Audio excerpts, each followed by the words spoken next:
Maher leaned forward in his chair under the bright lights of the studio, his voice sharp and steady as he looked directly across the table at Congresswoman Jasmine Crockett. The cameras were rolling. The crowd was silent. This wasn't going to be just another interview. It felt like a setup from the start. Jasmine, dressed in a sleek blue blazer with confidence radiating through every inch of her posture, stared back calmly. Bill had made a subtle jab asking if she really believed her legal background gave her an edge in politics, or if she was just another talking head playing the party game. Jasmine blinked slowly and smiled. The air tightened. The audience shifted in their seats. She hadn't even opened her mouth yet, but something in her silence already made Bill sit back just a little. She spoke then, not fast, not loud, but clear. Jasmine said, "Bill, I didn't come here to play nice. You want to talk law? Let's talk law. You want to talk leadership? I live that every day in Congress." Her words hit the room like a slow-building storm. The audience didn't cheer. They didn't need to. The weight of her voice made the silence heavier than applause. Bill chuckled, just lightly, but it wasn't confident. He leaned back as if trying to reset the dynamic. "I'm just asking questions," he said with a raised brow. "I'm just trying to understand how a former defense attorney becomes one of the loudest voices in the House without, shaking a few cages along the way." Jasmine's eyes didn't flinch. She said, "Maybe you should be asking why more people like me aren't invited to these tables until after the cages are broken open."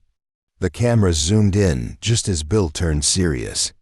His tone shifted as he tried again to corner her, asking about court cases she lost, accusations about her style in the chamber, even questioning whether she weaponized her legal knowledge.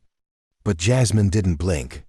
She leaned forward and said, "Every case I took was about giving people a voice who never had one.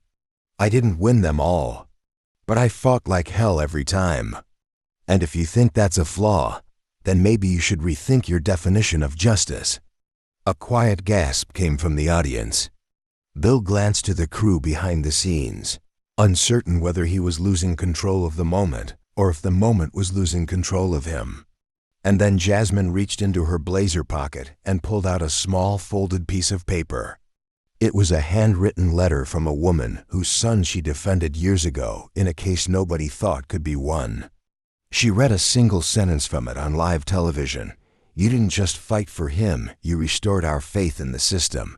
That one sentence was enough. The audience didn't gasp this time.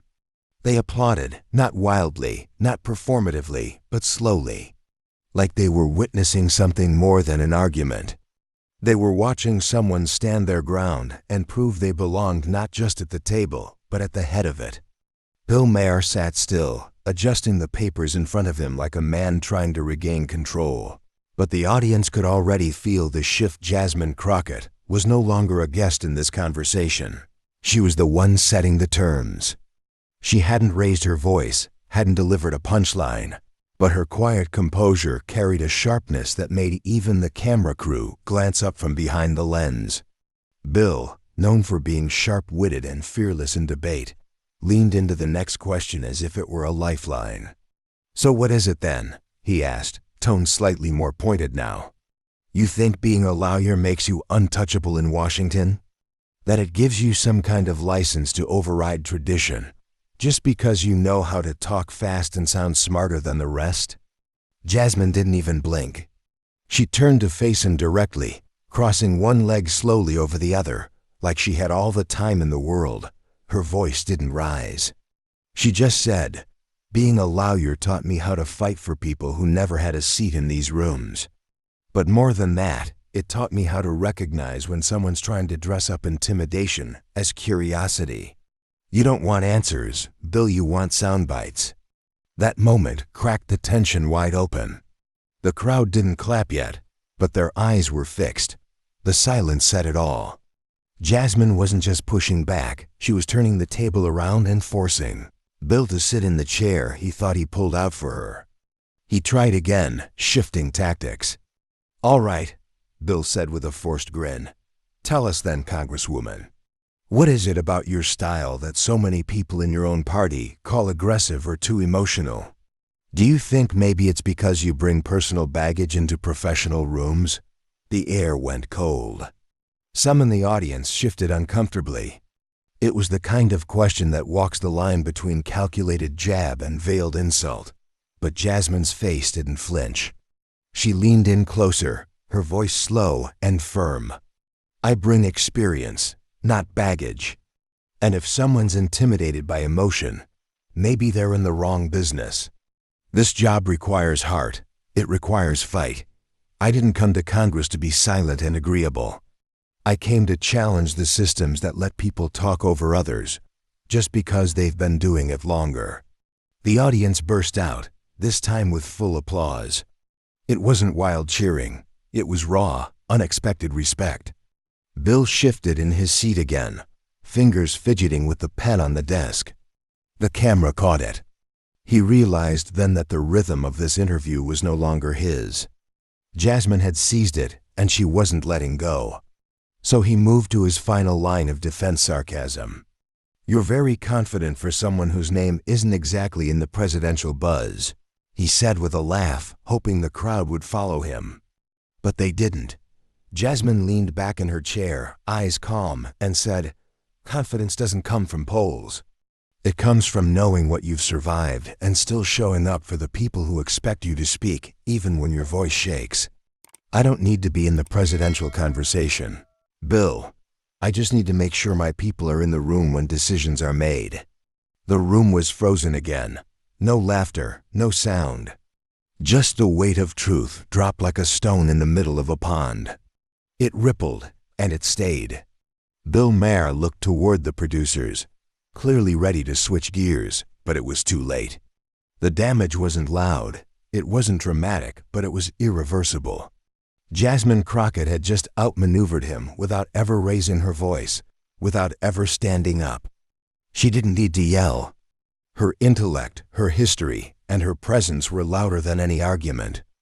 Bill Maher looked like he'd just realized the terrain had shifted beneath him, but instead of retreating, he leaned in once more, trying to salvage control. Look, Jasmine, he said, now dropping the sarcasm for something that sounded like sincerity, but still came laced with a hint of ego. You keep saying you fight for people. That's admirable. But let's be honest, Congress today is more about optics than results. People scream at each other, go viral, then nothing changes. Do you really believe all this fire of yours is moving anything forward? Jasmine didn't rush to answer. She glanced briefly toward the camera light, then back at Bill like she was deciding how much truth to unleash in a room that hadn't expected it.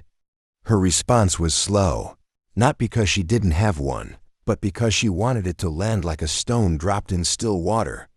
You're right, Bill. Politics is full of theatrics. But that doesn't mean every voice raised is just for show. Some of us raise our voices because silence didn't work. Because the polite emails, the bipartisan gestures, the behind-the-scenes negotiations still left our people behind. If I'm loud, it's because my community's been ignored in a room just like this, with men like you holding the mic and wondering why we're angry. There was no applause this time. Just the kind of silence that makes you sit straighter. Jasmine wasn't aiming for a viral clip. She was testifying. Bill blinked, not sure whether to keep the heat up or let the moment settle. But old habits pulled him forward. So are you saying people like me are part of the problem? He asked, not aggressively, but with enough edge that it felt personal. That people in media who ask questions, who challenge you, are doing damage. She exhaled slowly. I'm saying, she began, that when you sit in that chair and ask me if I'm too emotional, too loud, too bold, you're not asking for clarity, you're pushing a narrative that powerful women, especially black women, should tone it down or be dismissed.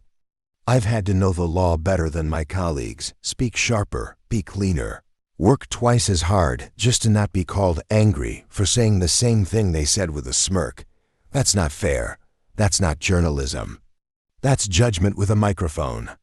You could hear the breath go out of someone in the front row. The energy in the studio was electric now, not explosive but charged with something unspoken. It wasn't rage. It was revelation. Bill rubbed his forehead like someone trying to hide the flush of recognition. For a second he tried to laugh it off, but it didn't land. Even his most loyal viewers could feel the mismatch. Jasmine wasn't here to be a sparring partner. She was here to show what happens when someone underestimated finds their voice in front of millions.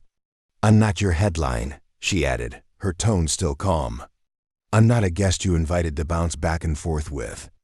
I came here because the people who elected me deserve someone who doesn't back down when challenged. You wanted a show, Bill, but I came with the truth." The crew behind the cameras had stopped checking their watches. No one was looking at cue cards anymore. Even the makeup artist by the curtain had paused, one hand still holding a brush. The studio didn't feel like a comedy set anymore. It felt like a courtroom where the gavel had just come down. Bill sat forward, elbows on the desk, visibly out of his element now. "So what do you want?" he asked finally, the words a bit quieter, the usual showman flair gone. "From people like me, from this system?" Jasmine's eyes didn't waver. "I want accountability. I want spaces like this to stop pretending they're neutral when they've been gatekeeping who gets to be called smart, or qualified, or presidential. I want you to use your platform not to challenge for sport, but to elevate real conversations. And most of all, I want young girls watching this to know that when someone tries to shrink you on live television, you don't have to get small. You speak louder, you sit taller, and you answer every insult with facts, clarity, and grace." This time, the silence turned into something else, respect, and it came from every direction. Bill Maher shifted uncomfortably in his seat. This wasn't how he expected the conversation to go. He had planned on rattling Jasmine Crockett, pushing her into some corner where she would either fold or try to outsmart him. But she didn't fold, and she wasn't trying to outsmart him. She was authentic. And that authenticity, however unpolished it felt in this environment, was something Bill wasn't used to confronting. For the first time tonight, he felt small. Not in a comedic way, not in the typical way that he might outmaneuver a guest and turn them into a punchline. No, this felt different. The power dynamics had shifted. Jasmine was no longer just a representative, a politician in the hot seat, or a target for his usual brand of humor. She was a mirror, and Bill didn't know if he liked what he saw reflected back at him. He tried to cover it up with a shrug, but even that felt forced.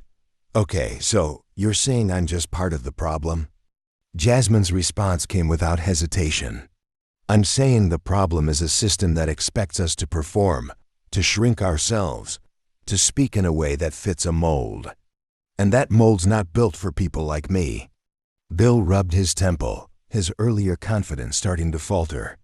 It wasn't like him to get cornered, but he was aware now that Jasmine's words were landing with a quiet authority. He leaned forward again, trying to regain his footing. "But the world doesn't change if we're not pushing each other, right? My job is to challenge, to make sure that tough questions get asked." Jasmine's eyes softened for a split second, as if she was seeing Bill for who he truly was, a man who thrived on conflict, who relished the spotlight. But she wasn't in the business of putting people down. She was in the business of elevating the conversation. "Challenge is one thing," she said, "but tearing people down for the sake of entertainment is another. The difference between the two is respect." Bill paused, feeling his own ego prickling in the back of his mind. This wasn't supposed to be about respect.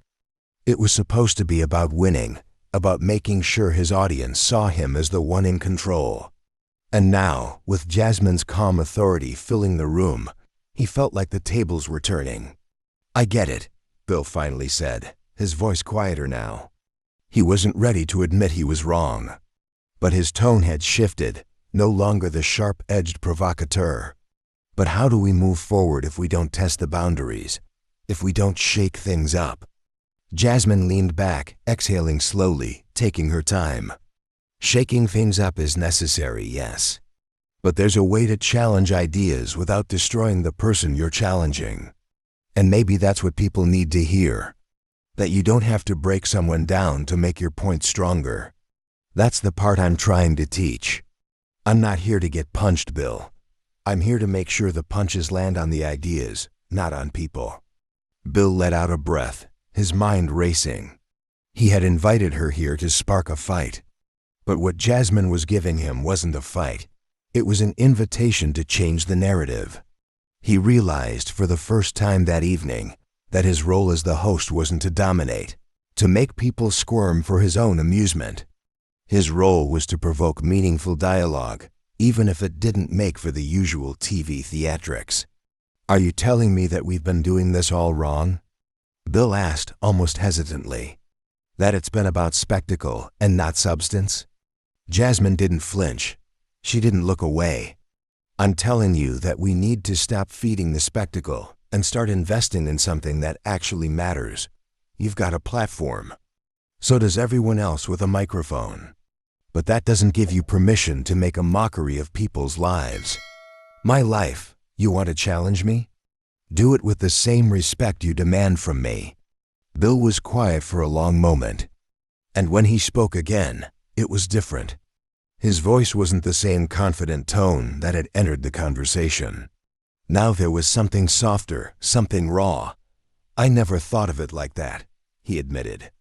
Maybe I've been so focused on winning that I've forgotten what the conversation is supposed to be about. Jasmine nodded just once. It's easy to forget when the noise gets louder, but there's more to life than winning. There's more to life than being right. There's the simple act of listening without judgment. And that's what I'm asking for. The studio grew quieter than it had been all night.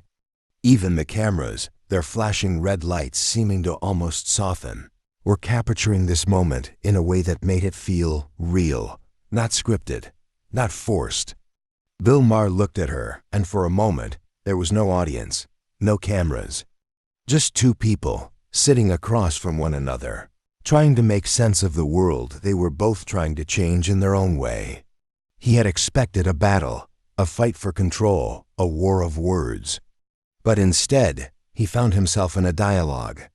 And it left him wondering just how much of his own approach needed to change if he wanted to be part of the solution. The silence in the room held for another beat before Bill spoke again, this time without the usual edge. I think we've got a lot more to talk about. Jasmine smiled, her expression calm but knowing. We do. As the camera lights dimmed and the audience sat in stunned silence, Bill Maher and Jasmine Crockett remained locked in a quiet, unexpected moment. Bill's mind, which had been racing all evening with his usual snark and sharp-edged responses, now found itself navigating a new path, one that didn't rely on the crutches of comedy or mockery.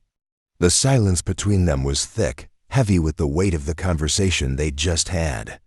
Bill had been used to being the center of attention, the one in control, the one who called the shots. But this was different. Jasmine had given him no easy outs, no sarcastic retorts that would allow him to slip back into his comfort zone. She had met him where he stood unflinchingly, unapologetically. And now the audience, sensing the shift, was holding its breath, waiting for the next move. Bill glanced over at Jasmine, unsure of what to say next. The walls of his usual bravado were crumbling, piece by piece, and he found himself at a crossroads. He wasn't used to feeling this exposed.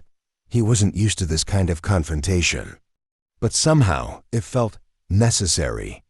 Jasmine, Bill began, his voice quieter now, more reflective. I gotta admit, I didn't expect this. Jasmine met his gaze without hesitation, her expression calm, but there was a flicker of something deeper there, a knowing look. She had been ready for this moment.